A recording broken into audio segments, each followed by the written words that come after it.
Ladies and gentlemen, good day and welcome to the Mallcom India Limited Q3 FY26 earnings conference call hosted by PhillipCapital India Private Limited.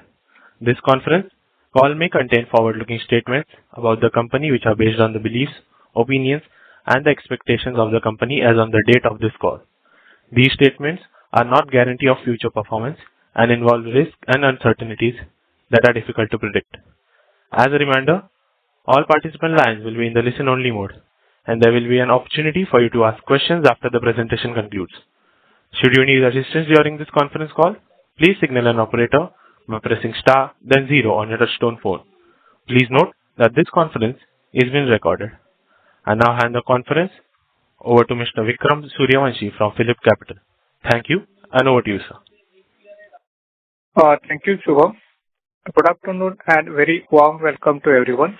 On behalf of PhillipCapital, I am pleased to welcome you all on the earnings call of Mallcom India Limited. We are happy to have the management with us here today for question and answer session with the investment community. Management is represented by Mr. Rohit Mal, Associate Vice President, and Mr. Shyam Sundar Agarwal, Chief Financial Officer. We will begin the call with the opening remarks from the management, followed by interactive question and answer session. With this, I hand over the call to Mr. Rohit. Over to you, sir. Good evening, everyone. It's a pleasure to welcome you all to our earnings conference call for the third quarter and 9 months of the financial year 2026. I'd like to begin by extending our sincere thanks to PhillipCapital for hosting today's call. Let me start by sharing a few operational highlights for the quarter under review before handing it over to our CFO, Mr. Shyam Agarwal, who will take you through the financial performance. We are pleased to report a strong improvement in profitability, with EBITDA witnessing a significant increase in Q3 FY26. This improvement was driven by better realizations across key product categories, movement towards value-added products, and continued cost optimization initiatives across manufacturing and operating expenses. As highlighted earlier, the company had undertaken substantial capital expenditure to strengthen its manufacturing footprint. Both our Sanand facility in Gujarat and the industrial shoe unit at Chandigarh, West Bengal, are now fully operational. While this phase of investment has resulted in higher depreciation and finance costs during the period, we believe these facilities will be key enablers of volume-led growth and revenue expansion in the coming years. With enhanced capacity and integrated manufacturing capabilities, we are well positioned to support rising domestic demand and scale our export presence. Over the 9-month period, our domestic sales have grown at a faster pace than exports compared to last year, reflecting our increased focus on the domestic market. We also witnessed an improvement in market share across all our branded market segments. This was supported by sustained participation in domestic and international trade fairs, which helped deepen customer engagement and expanded our reach across geographies. In addition, our annual dealers meet held in December saw strong enthusiasm and participation from stakeholders. Also, recent GST rate rationalization on select PPE categories has improved affordability at the customer level, which aided purchase decisions, particularly in price-sensitive segments and replacement-driven demand. Our focus on driving higher sales is centered on expanding business with existing customers through larger order size, higher value contract, and cross-selling across multiple categories. During the quarter, we further expanded our product portfolio with new launches in the safety shoes and helmet segment. These initiatives are aligned with our focus on innovation, customer centricity, and addressing evolving safety requirements across industries. Our targeted push in high growth and core sectors continues to support a volume expansion. With that, I'll now hand over to Mr. Shyam Agarwal, our CFO, who will walk us through the financial performance. Over to you, sir. Thank you, Rohit. Good evening, everyone. I would like to provide an overview of the financial performance for the third quarter and 9 months of the financial year 2026. On a consolidated basis for the third quarter of financial year 2026, our operating revenue stood at INR 131 crores, reflecting a growth of 11.5% year-on-year. EBITDA for the quarter came at rupees 19 crores, a growth of 27% year-on-year, with EBITDA margin of 14.7%, an increase of 100 basis points on year-on-year. The net profit for the period was rupees 10 crores, a growth of 13% year-on-year with PAT margin of 7.8%. Over a 9-month period, our operating revenue stood at rupees 393 crores, delivering approximately 13% year-on-year increase. EBITDA for the period was rupees 47 crores, representing a 3% year-on-year growth, with EBITDA margin contracting by 109 basis points to 11.9%. PAT for the period stood at rupees 24 crores, resulting in PAT margin of 6%. Thank you. With this, we can now begin the question answer session.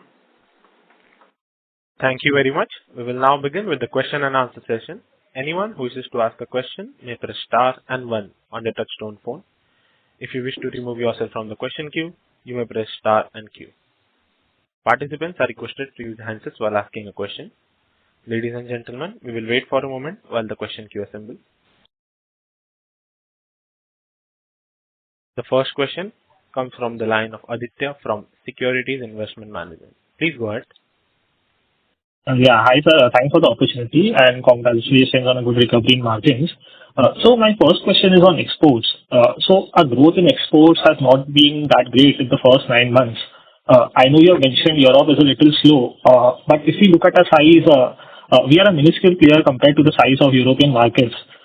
So even if the markets are slow, shouldn't we be able to still grow considering our size, the new capacities we have added, and the China Plus One opportunity, which we used to talk about earlier? Yeah. So with regards to European markets, even when the market situation is such where people are just wanting to spend on the mandatory requirements and they are looking to minimize spends, they're not looking to put a lot of effort on vendor development and changes because it's a cost for a lot of the categories. For some categories, yeah, definitely. So yeah, it's difficult to convince people to, let's say, make a visit to us and get into product development and things like that when the economy is not doing well. That's number one. And number two, yeah, we are small as compared to the market. However, the competition is still there. And especially when markets go bad, the competitions also realize, and international competitions also, they start also lowering their prices. And some people are okay with lower margins as well, and some people aren't. So it's just because we are smaller in respect to the market does not necessarily mean that every time we will grow. So it works. Definitely, we're trying to gain market share from other competition, because in Europe in general the growth of the market isn't as much. So whatever extra growth we are getting is by gaining market share from some other competition. So that's the overview with respect to exports into Europe. And also in this time, even if you are able to get somebody else's market share, you also have to ensure that your own customers are still growing. If they are reducing volumes, so even after getting newer customers, you're still overall not posting growth. So that also happens. Understood. And generally in such a situation, do our customers generally prefer bigger suppliers and they tend to give lower orders to their smaller suppliers? Does that kind of situation also play out? It's not. I don't think any customer is looking like a bigger supplier and give them more volume or smaller supplier. They definitely have multiple suppliers for similar product lines, most of the cases. B, when they don't have enough volumes, then yes, sometimes they would like to consolidate to get better prices. But I don't think with our customers or with any customer per se, it's such that they would like to place some orders with just the big suppliers, some with small suppliers or anything like that. Understood. And sir, now with recent talks of EU-India FTA, just wanted to understand how could that be beneficial for Mallcom going forward? No, that could be really beneficial because our sectors and our industry and our HS codes are usually the ones which are included in the free trade or any sort of trade agreements. That's what we've seen in the past. So we expect good results coming from it, and it to open big markets, and at least for us have a level playing market from as compared to Pakistan, Bangladesh, and other countries who sometimes enjoy duty free export to European Union. So I think that definitely will help us, and to increase volumes from Europe. And sir, just to understand, what is the current duty which we are facing for our products versus the duty which other players like from Pakistan and other Southeast Asian countries would be facing? So it depends. Something like leather gloves, it can be anywhere between 7 to 9%, but Pakistan can be zero because of their status. For garments, it can be around 12-15%, and Bangladesh enjoys duty free. So it depends on from HS code to HS code, and it depends on country to country. Some countries do enjoy duty free. We do not enjoy for any of our product codes duty free into Europe. Nor does China also, I think. But yeah, some other countries do enjoy some duty free exports to the European Union. Understood, sir. Understood. And now, sir, if I look at other export markets also for the first 9 months, so aside from South America, other markets are more or less flattish. So for us, to grow in double digit in export markets, would we be dependent on, recovery in Europe, or, there are other markets as well where we can see good growth in exports going forward? See, in exports, more than 50% of our revenue comes out of Europe. So we definitely need our European markets to perform well. And the second largest market is South America for us, and then followed by North America and other markets. So, and North America also, as we all know, hasn't been doing so well. The biggest market and the third biggest market are not doing well for us at the moment. So, and honestly, the volumes are coming from these markets only, right? Other markets are there, but there isn't enough volumes for our white label business from these markets. However, we have been exploring other markets like Russia and Argentina and other places as well. But it's a start, and the volumes are still very small. Understood, sir. Understood. And also coming to domestic markets, now, so we have seen very strong growth this quarter. So was this partly due to, restocking by our dealers who might have delayed their purchases in Q2 due to drop in GST rates? And in Q4, we should be back to a 19-20% growth rate, which we used to do earlier? Some of it might be because of, GST, which has impacted in Q3. But I don't think all of the growth is because of that. We are, expecting, overall, if you are able to, do a 19-20%, it should be good, but we are aiming for higher also in Q4. So one part is definitely GST, but I don't think all the parts, because with the dealers also, not all of them have the capacity to hold on to a lot of stocks, and not all of them have, most of them will not have the space or the, cash flow for that to happen. So they would like to keep rotating their stocks. So we hope to see similar kind of growth coming in Q4 as well. Okay. And now, if you just talk a little bit about the new products you have launched, so helmets, Nitel and PU gloves. So how has the offtake been for these products, and what kind of customer feedback, we have been receiving? And so also, if I look at your LinkedIn page, I could see your post that Mallcom has launched helmets, but there wasn't any mention of Nitel and PU gloves being launched. So if you could just let us know if you have started selling gloves in the market or not. For gloves, yes, we have started selling PU gloves in the market. So we were always selling PU gloves in the market. It's just that it was something that we were trading, right? And now we are producing ourselves. And helmets, we launched a new range of helmets, like to cater to the mid-tier segment.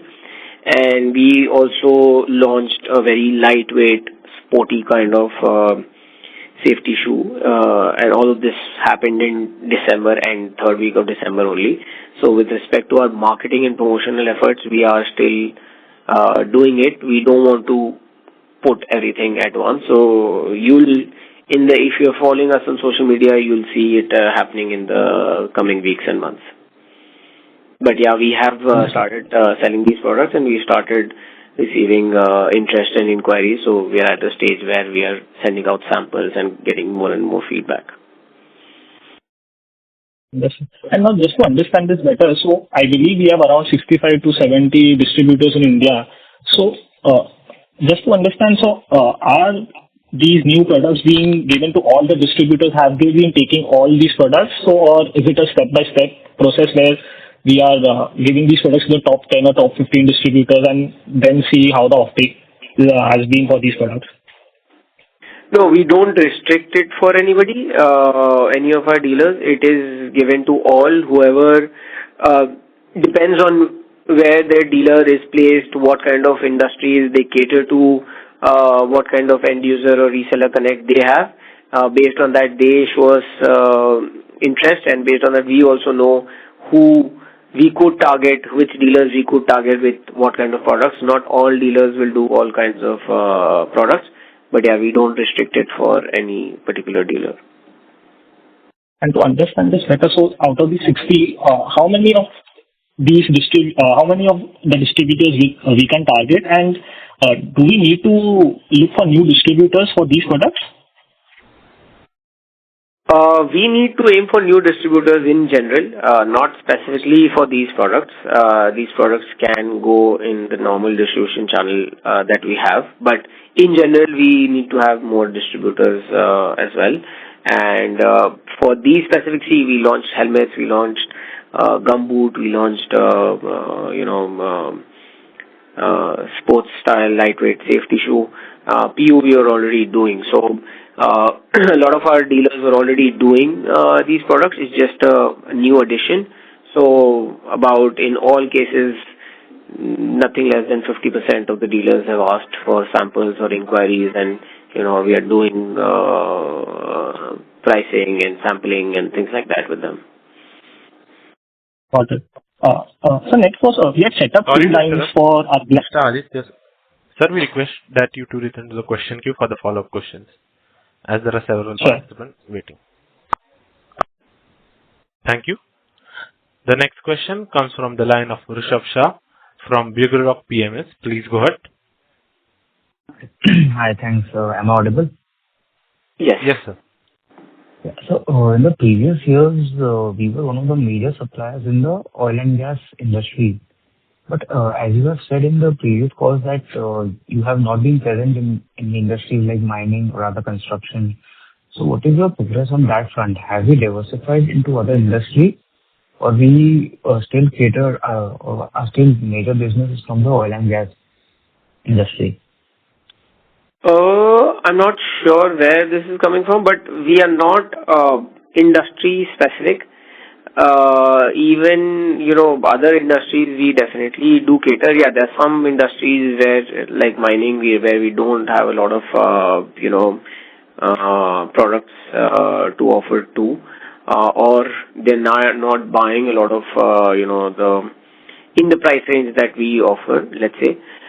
Even in oil and gas, there are things more things we can explore, something like, even coveralls, inherent, flame retardant coveralls and things like that. But we go to each and every industry and industrial town and target all sorts of end user if we have products matching for that industry or that end user. Yes, there are specific requirements which we cannot cater to, but we do not restrict ourselves to any industry. We are making a portfolio of product which at least where some product goes into each of the industries, because a lot of these the usage of the product is in general handling, which works in all the industries. Okay. So my next question is, many companies are mostly served by the Chinese players. You say like 70% of them. And there are these big billion-dollar companies like Concall or VIP or any such company. So just wanted to know what parameters are we fighting these huge players? Are we going to gain market share from them? Is it the price or the quality? Because product quality would be at par with us. Yeah, so a lot of these big players, they would sell only under their brand name across the world, whereas we are happy to be a white label manufacturer for a lot of our customers who want to build their brands and compete with these brands also in their markets. So that's one.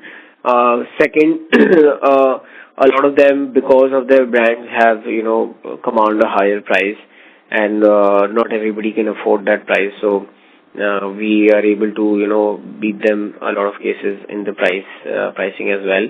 And then we have a we are a manufacturer, so we have the capability of customizing a lot of the items, which these players most of the times don't. And then we are able to cater to smaller firms and smaller customers as well, because we give them the opportunity to consolidate container with different items that we produce. So these are some of the benefits based on which we can win the contract. And a lot of times it's a question of relation also. We are able to maintain good relations because we are into servicing the customers ourselves, where we are talking to the promoters or owners or key decision makers within our customers, and they are doing the same with us. So the decision taking process, how fast we can move, how nimble we are, that also helps, which may not be the case with larger organizations.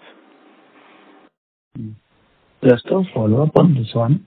As you say, you are happy in the white label segment also. So, sir, what has been our mix of branded versus private label? Because as I recall, in 2020, like 2 years back, we were trying to build more on the branded sales, making higher percentage of our revenue. So how have we progressed on those lines? So I would say the progress has been good. I think even from the beginning of this year to now, the progress has been good as well. We are almost closing on 50-50 ratio. 2 years ago we would have been something like 65-35 ratio, if I'm not wrong. So the growth in branded has definitely been higher, and as expected, than the growth in our white label business. Okay. Sir, just to understand on the total market side, out of the total market of PP, India's share is only 6 to 7%, and our share in that was less than about 2%, if I remember correctly. So my question is whether the increase in various product categories, like we've introduced boots and helmets, and also helmet is a completely new category. Have we increased our share in the whole basket? Because in the PPT also you've mentioned that you've increased market share across both branded and local market segments. Just wanted to know, in the whole segment, we were less than 2%. So have we increased our share in the whole India PP market? I would assume so, because we don't get a lot of this data to study. So I would assume that we are growing at a faster rate than the growth of the industry, because I don't think the industry in India is growing at the percent of growth that we are posting. So that would ideally mean us gaining market share from others as well. So yeah, I would assume that we have improved on our market share in the Indian market. So my next question is, let's say, since the certification is one of the major differentiation between, let's say, Mallcom and other unorganized players. So my question is, how difficult is it to get a certification for an unorganized player, and especially which category would it be more difficult, or is it across all the categories?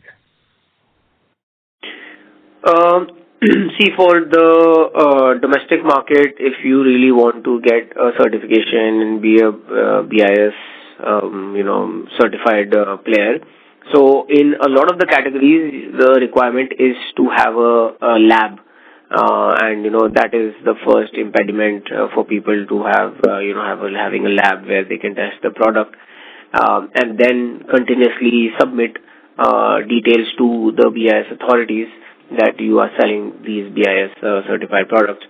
But in each category, once you have the lab, it's a lot of the categories don't have a BIS certification, so those categories are very easy for somebody to enter. But with which in the categories that you have, once you have the lab, the entry level is, I would say, easy to pass, because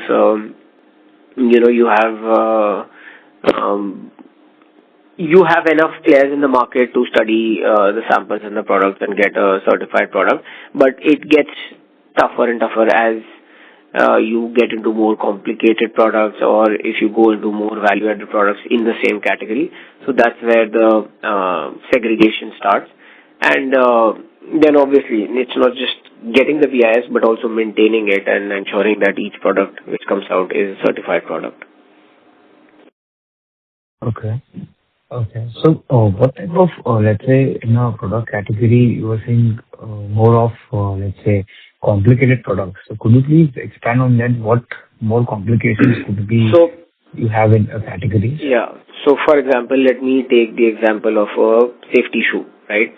So, safety shoe has two classes. There's a class 1, class 2, or a type 1, type 2, right? Type 1 will have something which is a occupational shoe. It'll not have the protection required like a safety shoe, but it'll still be classified under the safety shoe category. So that's basic. Then you have a safety S1 category, we call it, and then there's S1P, there's S2, there's S3. So these are different categories based on if you want a toe protection, if you want a nail protection, if you want a water resistant shoe. And then comes the class 2, which is a complete waterproof gum boot, things like that. So there also, do you want it with the metal protection in your feet or not, things like that. So as and as you get into, and then whether you want a anti-static shoe or a electrical shoe, or these are the differences which start creating. And most of the people are good in the basic ones and the first level of certification, but when it goes becomes more and more stringent, or more protection to be provided, that's where you find lesser and lesser number of players. So that's how it differs. Fine, sir. Thank you. I'll get back in the queue. Thank you. A request to all participants, please restrict your questions to 2 per participant. For more questions, please rejoin the queue. The next question comes from the line of Dhwani Desai from Turtle Capital. Please go ahead. Hi, good afternoon, everyone, and congratulations for a good set of numbers. So my first question is, if I look at the margin, gross margin, I think it's probably one of the highest or close to one of the highest in last 12 quarters.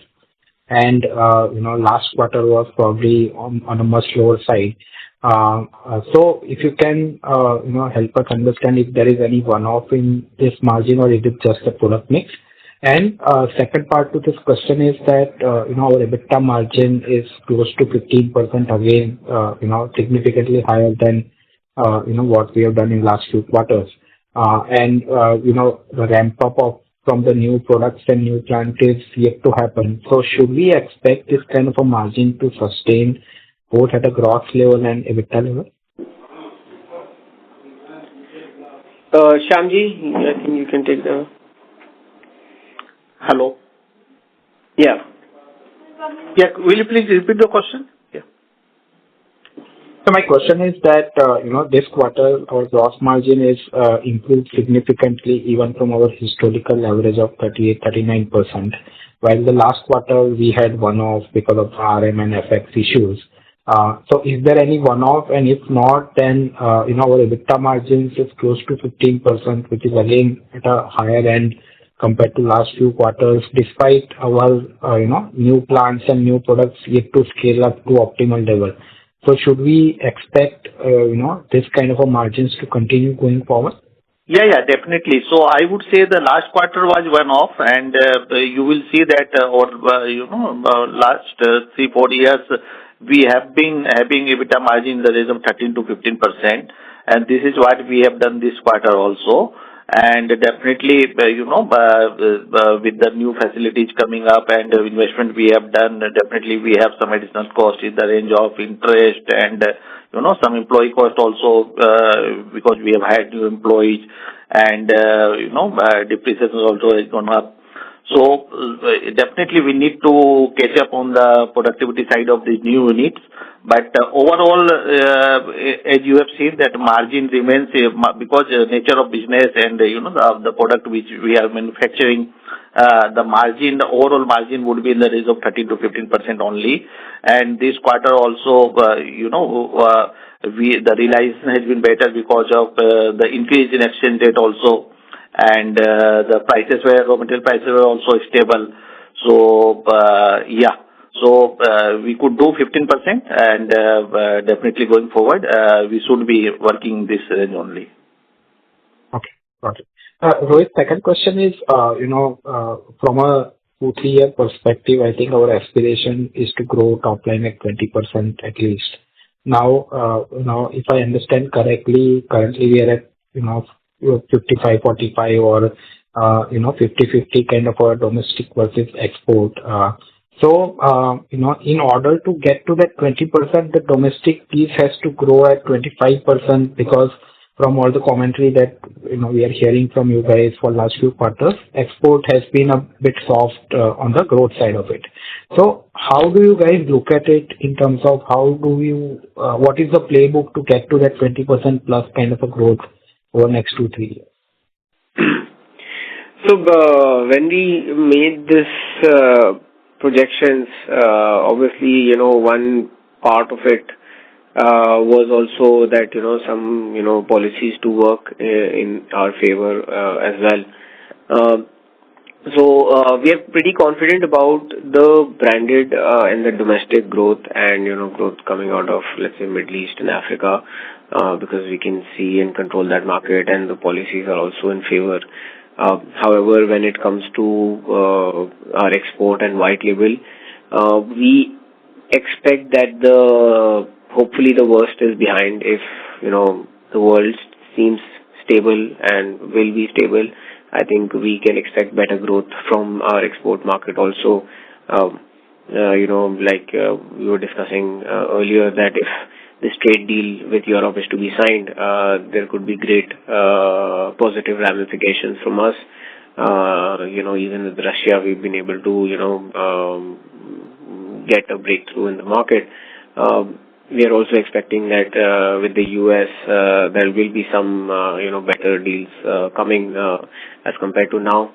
So we are definitely expecting more growth out of our white label business, and for our branded, definitely 20% or plus is growth, something that we can target. So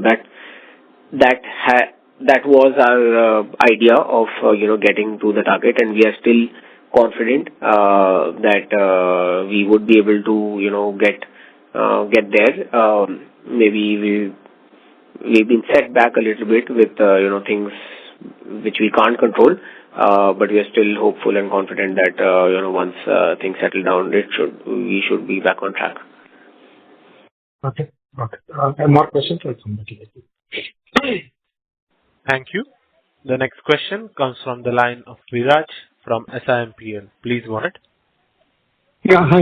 Thank you for the opportunity. Just a couple of questions. First is on export. I think you said somewhere in the call that, there's a pricing pressure and customers are not really looking for an alternative supplier. But, we have also seen some new additions. So one is, if you want us to understand the cost structure of, competition from other countries, I understand there's a duty part, but if one has to understand the pricing with the cost structure vis-a-vis ours, how would that compare? And, what kind of a profitability they would still be making at the low, reduced prices. That is one. And second is, what kind of initiatives you are taking in major markets like Europe and LATAM? So if you can just, talk something on the qualitative part, what kind of initiatives you're taking and what kind of a flow, the new products, new business we are seeing there. Right. So, cost structure-wise, again, depends on product category. To product category, how we are placed as compared to the world. Something like leather, yes, we are placed very well as compared to, other players. The competition comes largely from Pakistan. When we talk about textile, so one is the technical textile, one is the regular cottons, polycottons. So again, cottons, polycottons, something that we compete mostly with Pakistan or the Southeast Asian country. But when it comes to technical textile, that's largely against China that we compete against. So I would say the pricing is okay. Sometimes we are, cheap and sometimes expensive. When it comes to polymers and synthetics, there's not a lot of ecosystem in India, so we're trying to build that. And a lot of times we are expensive, but in polymers, I think that's something that we can also do as comparable to any leading player in the world. This is all obviously leaving aside the duty part. So we price-wise, yes, we have a right to win in some of the markets, and the efforts that we are taking is see all these markets. It mostly works on relationship building, trust building, showing your product development capability, showing your capacities. So we continuously participate in trade fairs or we make visits to potential customers and regular customers. We showcase them all our new launches. We invite them to visit our facilities. We keep our facilities compliant with the latest audit, standards and regulations. So these are some of the efforts that we keep taking and doing on a continuous basis to, just keep knocking and showing them that we are around, what we are doing, any developments that can, be interesting for them. These are the kind of marketing activities that we undertake for these markets. And in terms of value-added products, what will be their share of revenue now? How's the traction happening? Product-wise differs. So in footwear, we've started doing, value-added work. We've invested in newer machineries, newer setup, in newer materials to do more value-added work, and it's been going on good. We are doing hardly 5-7%, or maybe not even that, and now we've increased to at least, I would say, 15-20%. Workwear also, that's an area where we are developing a lot of our vendors and doing a lot of back-end integration to ensure we move more towards technical textiles. Same is the case with our synthetic gloves as well. The move has been from very, very commoditized items to more value-added items. And leather gloves still largely is non-value-added, but yeah, there also we are increasing our share of value-added products, which is giving us better margins as well. Okay. Last question was on the utilization. This last question. Can you just give some color on the capacity utilization? Yeah. So in case of, regular products, we are almost operating at 80-90%, but definitely for the newer units like the safety shoe unit which we have set up in West Bengal, as of now we are doing almost in the range of 40-50% only, and we target that by March it should be working again in the range of 80-90%. and same for Sanand also. So they are maybe again in the range of 40-50% as of now. So definitely we are adding up percentage also, and the existing capacity utilization should also should be improving in this quarter. Thank you and good luck. Thank you. The next question comes from the line of Krishna Satiga from Smart Sync Services. Please go ahead. Am I audible, sir? Yes, sir. Okay. Thank you for the opportunity. Sir, focusing on some numbers, the finance costs have increased significantly year-on-year basis. And I guess it's mostly for the working capital basis. Is that right?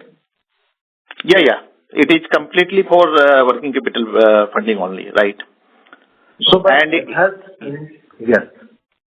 Yeah. So, as you see, it has gone up because of two reasons. As you know that the capex which we have done over last 2-3 years is solely funded by us. And second thing is that, the cost of funding has also, gone up because of government removing subvention which they were providing earlier for exports and to MSME. And but after a long gap, almost 1 year, they have again introduced this, but with some cap. So we will be benefiting with this, but there is a cap of 50 lakhs per annum, and which is maximum one can enjoy for a particular financial year. Otherwise, it is the level of borrowing remains the same as last year and this year, and it is solely for working capital funding, right? Okay, sir. So, for the working capital, are we planning anything to optimize that cost? No, how is that possible? See, if you are borrowing, then there has to be minimum cost. So, as it is, we are into priority sector lending, and the cost is at the lower side. So we are paying in the range of 6.5% on working capital funding. And then definitely there can be subvention available. So that depends upon the government. When it is provided, then you will have lower cost, and the ultimate thing would be that you don't borrow. But this can happen in due course, but not now. So whatever cash we had generated, we have invested we have invested into our new facility, and definitely going forward, the borrowing should come down further. Okay, thank you, sir. Sir, next question, I have just 2 more questions. I just wanted to know that data days, they have increased or decreased for the cash flow transactions? Yes, see, it depends. See, most of the data days are, related to our export business. So in India, we are, branded sales, we are hardly giving any credit. And few of the customers, definitely the bigger customers get some small amount of credit, but the majorly it is, for exports, and it depends in which market you are selling. So if you are selling to, the far markets like South America or America, then definitely the customer asks for the bigger credit because they would like to make the payment only once the goods reach to their destination. So, it can vary. So if it is Europe, then the credit can be up to 30 to 60 days, and even, against shipment. But in case of, like Latin American countries or America, you need to give them credit up to maybe 90 days also. So number of days, data days can vary depending on which market you are selling. Okay, sir. Thank you. And just last question. We see that the institutions have been cautious about the investments. So is management planning anything to attract the institution investments and liquidity? So this is what we are doing. We are concentrating on our performance and work. So that is there to see, and this is what we are discussing. So definitely we have already stated what would be our target, and at what level we would like to to operate, and how the things are going on. So everything is on public platform, and it is there to see. Okay. Okay, sir. Thank you. The next question comes from the line of Nishita from Sapphire Capital. Please go ahead. Yes. Hello. So I just had a few questions. One is on the revenue growth. So, with the quarterly run rate, and with the Q4 growth rate that you've given of 20%, we don't see us reaching 20% growth year-on-year in FY26. So, like, can you give a color on where you see us ending on revenue front in FY26 as a whole? Yeah. So as Rohit mentioned, this was a challenging year. So definitely on export front, international market conditions and a lot of tariffs and a lot of slowdown in Europe. So definitely export is something where we are struggling, and the market can be quite big, but not at the moment. So we grew almost by 8% this year till 9 months. Definitely the domestic market is better, and almost 20% we have grown.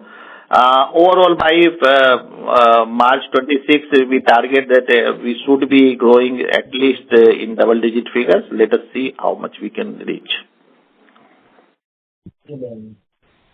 Okay, understood.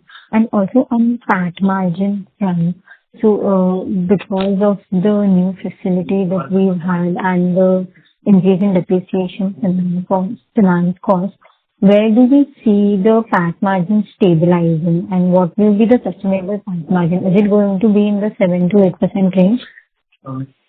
Yeah, so ideally it should be in the range of 8 to 9% PAT margin, but as we have already mentioned that we have just completed the major capex cycle for us, and definitely these facilities will take some time to start contributing revenue. So, and profit margin. So for the time being, definitely there is, a little bit of, I would say that additional cost coming within these few categories. But still, as I mentioned, that we would like to maintain the overall margin in the range of, EBITDA should be in the range of 13 to 15%. Okay, understood. Thank you so much. Thank you.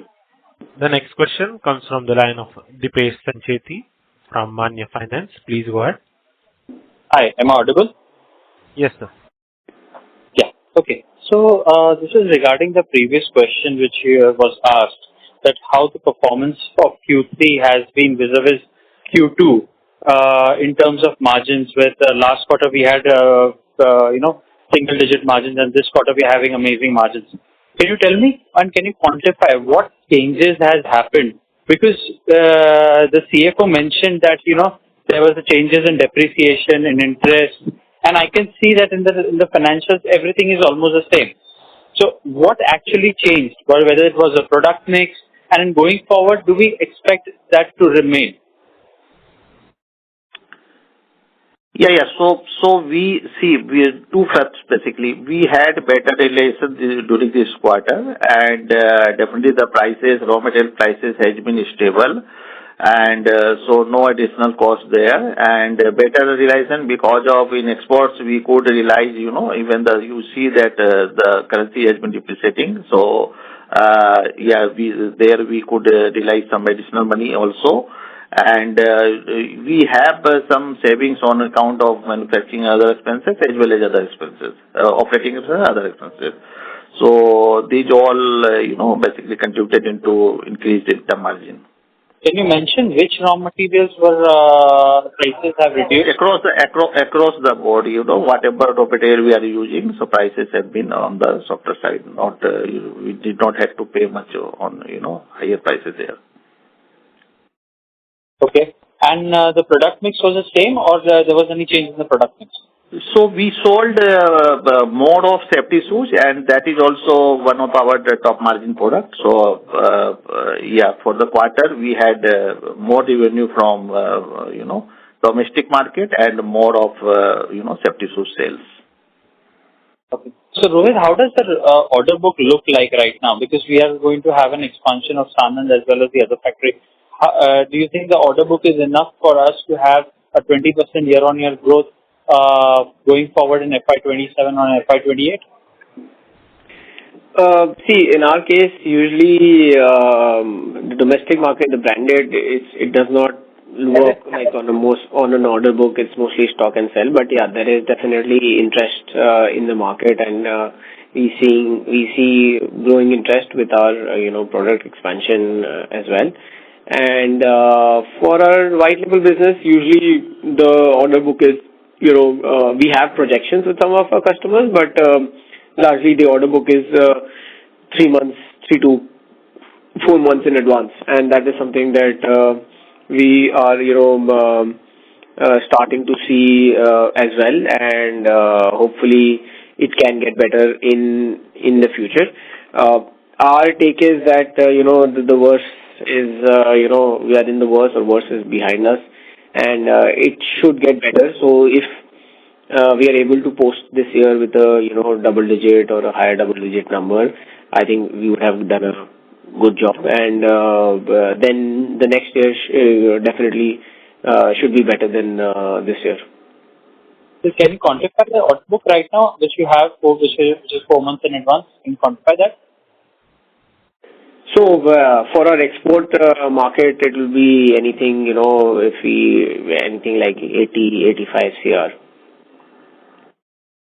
80-85 CR. And for the domestic market? Like I said, in domestic, we do not work on order book basis because it's mostly stock and sell model that we are doing. So there's no order book per se. If I can know how much of the exports which are done in this quarter? Sorry? How much was the export done in this quarter? It was around 65 CR. 65 CR. So in this 65 CR, the exchange rate as well as the realization was so high that we could go with these kind of margins, as you mentioned. Yeah, definitely. And we had, as we discussed, we had the major shoe sales also. All the very best. Hope you export more and you get better realization. Thank you so much. Thank you. The next question comes from the line of Aditya from Securities Investment Management. Please go ahead. Yeah, thanks for the follow-up. So we had set up 2 lines for gloves. So if you just help us understand when can we see full utilization for these 2 lines, and we were supposed to order more lines. So what is the status on the same? So we are already running at with one of the line almost 50%, and the other line even higher, 60 to 70%. We are running, and the new lines have also been ordered, and we are expecting it to get delivered and installed by Q1 of next year. Understood. And is it correct that these 2 lines would give us around 50 crores of revenue? These 2 lines can give us, 50 crores of revenue. Understood. And how many more lines are we planning to order in total? See, if things go well, at least 6 to 7 lines. Got it. Understood. And now, sir, these 2 new capacities in Sanand and Ghatakpur, which we have commissioned, so at current utilization, are we breaking even on these new capacities, or we are still making losses? At Sanand right now, no. Yeah, Shamji, please. Yeah, that is the target. Basically, this is what we have just started. Definitely, we are making money in the shoe facility in Kolkata. But at Sanand, we are trying to, not immediately, but we are trying to break even very soon. Understood. So if you could just reiterate, the revenue potential which Mallcom can do from now existing capex and the new capex in Sanand and Ghatakpur at full utilization.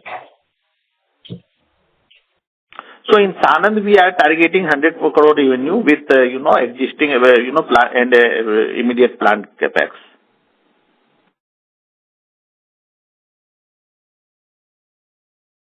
Hello. Yes, sir. You're audible. Yes, sir. Hello. So what did you? Hello. Yes. Yeah. So at Sanand, how much did you mention, sir? So for Sanand, we are targeting 100 crore revenue with all the capacities which we have planned.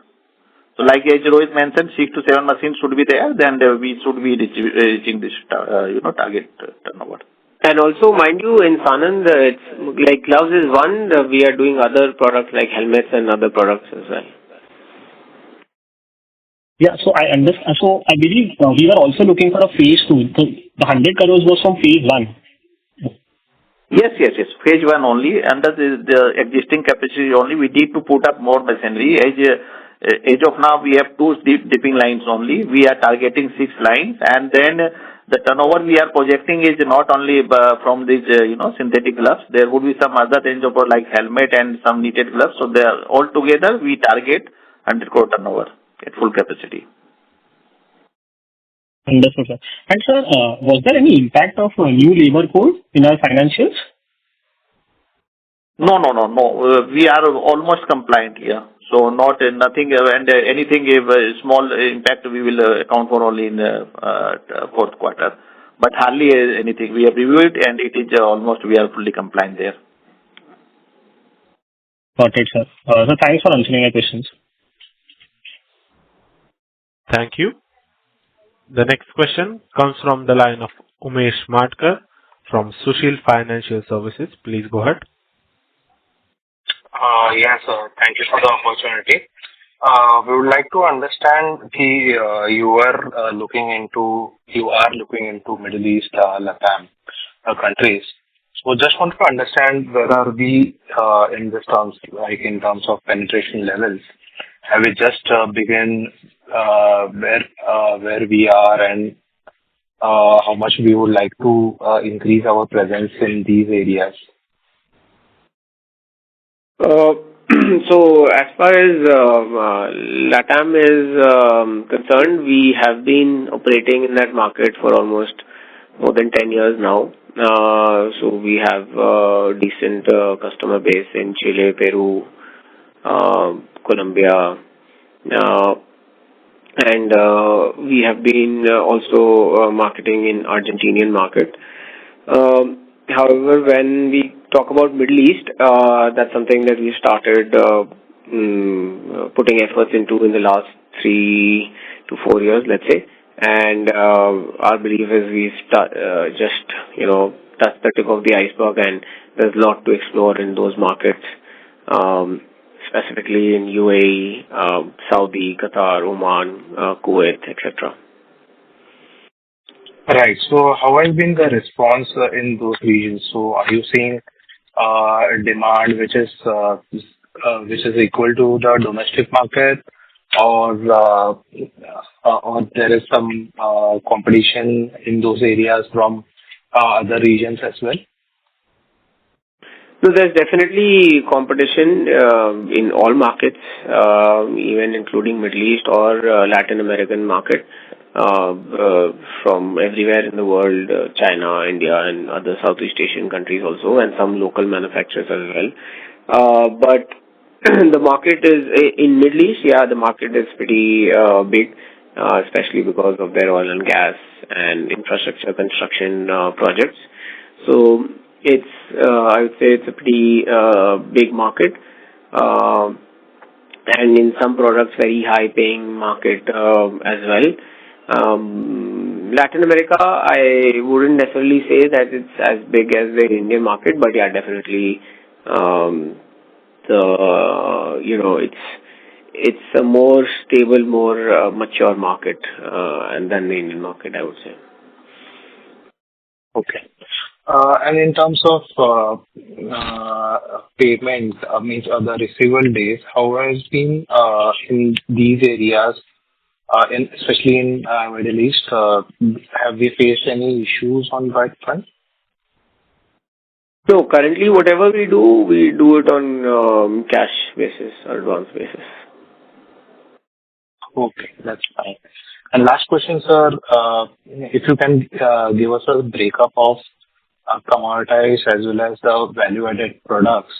And going forward, as you mentioned, that the value-added products would increase, so the pricing would also go up from here on, I believe. Yeah, that's what the target is. That's what we aim to do. But depends on the market situation, depends on which market we want to enter, which is a new market, which is an established market. So it depends on those things also, but the idea is to get more and more into value-added products. Yeah, right. So if I can get the current breakup of commoditized versus value-added products, that would be great. It should be, Rohit, it should be in the range of commoditized would be in the range of 50 and the value-added should be 60 around, yeah.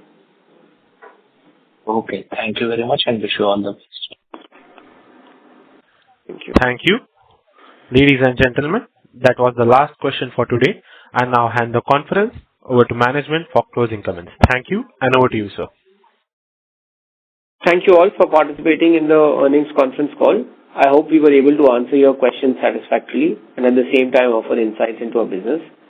If you have any further questions or would like to know more about the company, please feel free to reach out to our investor relations managers at Valorum Advisors.